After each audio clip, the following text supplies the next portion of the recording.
Okay, we're going to do a quick pre-flight on the PowerGold 130. It's the number one reason for engine outs. The number one reason for engine outs on all PPGs is fuel. So I have a little over 2 gallons in there. That's enough for me to fly for a good hour. Today I'm going to be doing just demonstration, hopping, just kind of hop and pop landings. Another thing I want to check out is I want to check out that the spark plug is seated all the way down and it's not loose to the touch. In other words, I can't turn it with my fingers. While I'm here, I'm going to look down and I'm going to see if there's any gaps between my prop bolts. Can I see any air? Now what a lot of people will do is, since these are only torqued at about 6 foot-pounds, no more than 10 foot-pounds unless you want to indent your wooden prop, they'll use a little stainless steel lock washers which you can pick up at any store, and they'll tighten it up until each lock washer is snug, and then 1/8 to 1/4 turn. That's right at 6 to 7 pounds of torque. So anyways, don't over tighten, and remember, when you tighten your prop bolts, you go from one side to the opposite, just like as if you would a spare tire on a car. Don't just go all in succession. You got to go opposite of each other. All right, so you want to check your belt. This belt's pretty tight right here. How you know it's not tight is if the engine is squelching a lot when it's running. If it's going chirp, chirp, chirp, chirp, chirp a lot, or if it has a problem starting, or it hesitates a lot when it's trying to start. In other words, you can tell it's really hard on the starter. There's two things. There'll be a loose, almost a dead battery if it's or it'll be a belt that's too loose. So there's your number one. You're going to look at your exhaust springs, and they all look pretty good. You can also, this is a brand new unit, hasn't even been flown yet. You can put high silicone rubber on here, and that will absorb all the high harmonic vibrations. It'll keep your springs from breaking. But what they've already done at Fly Products is they've already put a cable through all of your springs, so in case one of them was to break, it wouldn't go through your prop. See this little cable right here? So we want to check that all this stuff is tight, that it's there, that nothing is loose. We're looking for loose bolts. We can check our mounts.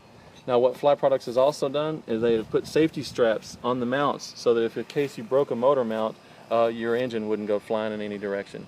Because these are solid rubber, there's actually not a bolt going all the way through. There's a boss on each side. So you want to check your mounts, check that everything is there, check that your coil is tight, check that your air box clears your prop.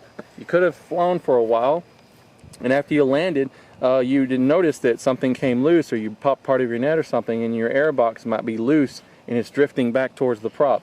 I've seen this happen a lot, not on PowerGolds, but on a lot of units at lots of fly-ins where the air box has gone through the prop. And the only reason why is because they've got a lot of oil in between the seal right here. They haven't done any 10-hour maintenance, and so much oil got in there, it loosened up and just got hit by the prop. Okay, so anyway, so we've already checked our fuel, we've checked our prop. We're going to check to make sure that all the Velcro straps are on our cage, because a lot of times you get in such a hurry to go fly that you forget to have all your Velcro straps on. Now Fly Products, what they do is they like to, they actually rivet their ties in place. So you're not going to lose a tie, and you're not going to forget that it's not on, because it'll just be flapping out there at you. Second thing you want to check is make sure that your battery cables are nice and snug with just your finger. Now these are lead terminals. Anybody can reach there and loosen the battery cables. Let's see, here's the camera. Okay, and then I just move my finger right here, and I just want to make sure that it's not finger loose. But I'm not going to pry on it, because like I said, I can go take anybody's car and pry enough and loosen it up, because it's just a lead connector. You just want to make sure that it's not really loose. Second thing I check again real quick is I want to check that my throttle is clear on the carburetor. That there's no restriction, there's nothing in front of it, that it feels fine, there's nothing there. Alright, you also want to check this little nut right here and make sure it's just not all the way backed off or loose. This is your cruise control on a PowerGold 130. I don't use cruise controls, but I go all the way until it's just barely snug to where this moves nice and free. This is very important, okay? So then I'm going to check, make sure that my harness is fine, that nobody's messed with it, that everything is there, I don't see anything missing, the leg straps are there, everything is good to go. This is the new harness design, so in a lot of our other PowerGold videos you won't see this kind of stuff. This is only on the new harnesses that just literally came out like a week ago. Anyways, so we've looked at that, we've checked everything out, we're looking good, we've got our fuel, so now we're going to prime our unit. And how we prime our unit is we make sure the power is off. We have our check ball here. You can check it first. Oh, there's a little bit of space in there. And what I like to do is reach through the front of the engine right here. I put my finger right on the primer button, very softly. I prime it until I feel, oh, it's solid. I didn't feel any air, I didn't feel any, or anything in your finger. You feel it where it's a nice smooth hit. If you prime it to where fuel drops out of the bottom, First, try to start it with 1/8 throttle. If it doesn't start, then you flooded it, most likely, and you'll have to go to full throttle until it fires. Never run the starter for more than 8 seconds. 1001, 2, 3, 4, 5, 6, 7, 8. And that is the maximum. If it's just starting to fire up, forget about it. Get off the starter. You'll never break them if you do that. You shouldn't be on your starter more than just a couple of seconds. These things fire up pretty easy. Okay, so we're going to fire up our engine.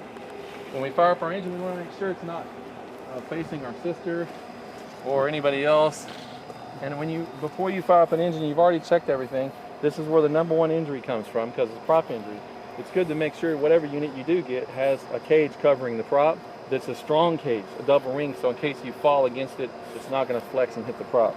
I like these kind of low cages like this because you have a big crumple zone right here for safety, and you also have a nice rounded bottom, and it's flat. So if you land on your feet and you slide, then your unit won't roll over to the side. It's going to keep you upright, because if you can stay upright, then you won't damage the side of your cage. So anyways, I like to put my foot right inside here on the cage because it's nice and big like that. That gives me support. I come around. I'm going to flip the power on. I'm going to check around, make sure there's nobody around me. I am putting my hand on the frame, not on the cage, on the frame. I'm going to put my knee into the harness so that I've got a lot of support here. So I'll lean up against it like this, because if I put this throttle hand up against the cage for support, if I accidentally give it too much power, it's going to push my throttle and it's going to overtake me. So you can go like this, or best, put your forearm like this and go all the way across. That way you can reach over here and clear prop. All right, clear prop. I've looked around, I've cleared the area. Nobody's out here. 1/8 throttle. You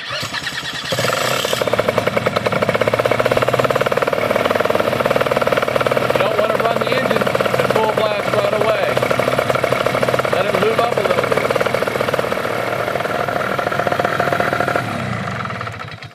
Okay, you got to run them for a good minute to 2 minutes. A lot of times when I've got my engine, I've already checked everything out, then when I walk out to my wing, I will start the engine back up, and as I'm walking out to my wing, I'm using the power of the engine to keep it warmed up, to keep the plug unloaded, because it is a 2-stroke. So I get it all nice and warmed up. I know how it's going to perform before I get out to my wing. Okay, go from green to red. All right, real quick on radio equipment.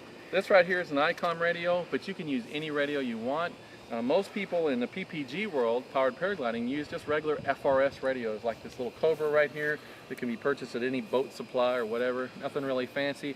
Do a good radio check before you go up if you're flying with friends, so that people on the ground know what you're fixing to do, that you're fixing to land, that you're coming in, or you're telling your buddies where you're going to go. Good idea to have some kind of a little radio harness like this. This is a little Blackhawk harness. They're about $45. It'll hold your cell phone, it'll hold your wallet, and it'll hold your radio over here, but I lost a little piece that holds radio out of the way. So it's kind of nice to be able to go flying with everything that you need around you. So anyways, we go from there. Another thing you want to do before you take off with these Power Golds, if you're not going to take your stuff sack from your wing with you, is make sure that the bottom of the harness is zipped up. And this is so new, it still has a tag on it. So there you go. Anyway, so a lot of times I'll unzip them, and if you have a comical instructor like me, I may have shoved a bunch of empty water bottles in there and all kinds of other stuff for you to find later on. So anyways, keep it zipped up so that when you're flying, you don't have this nice little air brake underneath you, okay? Helmets, you can use any helmet that you want, that you feel comfortable with. I like helmets that have side tone. Side tone means every time I press the button to transmit, I can hear myself transmit. Very few helmets have it, but I really like it. I'm spoiled to it. In the aviation industry they have it, and I'm not yelling into my mic, and I can also tell if I'm able to transmit, and I can also tell if my noise canceling microphone is working right, because if I'm breaking up when I'm talking, then I know I'm breaking up on the radio. So a lot of times I'll let off the power, because 2 strokes send out a signal, you know, it's one of those things. I'll let off the power, lean forward, and transmit if I need to get something to you. So I'm going to go ahead and I'll hand you this helmet here. And then I'm going to go ahead and walk the unit down there and warm it up all the way down.